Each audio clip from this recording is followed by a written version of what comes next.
It's been a long time since anyone really explained this, and a lot has changed. Hosts used to think a ban was temporary. Not anymore. Before, a lot of violations could be forgiven. Agencies could step in, SVIPs could vouch for you. Most bans had a way back. So a lot of hosts got comfortable. They pushed the limits. They figured, someone will always unban me.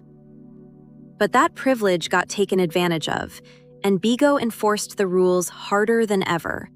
Some violations you can still fix. Others, you can't undo them. Not the agency, not even SVIP. Class A and Class B violations. These are your low to mid-tier offenses.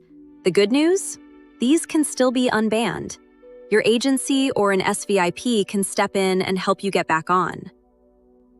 Severe violations are worse. It's a heavier fight, but it's still possible. Agencies and SVIPs can still request an unban here too. Then there's RedLine, the highest level of violation.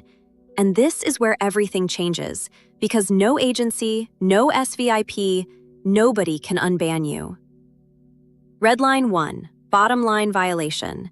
There's no unbanning this. Your only option is time. You wait until the ban period is fully served. RedLine 2, verification. This is treated the same as a misjudged underage case. Serious, sensitive, and final. RedLine 3, blacklisted. This is the end of the road. There is no unban. Not now, not ever. Every violation has a line. Know where yours stands before you cross it. Which side are you protecting? Comment below.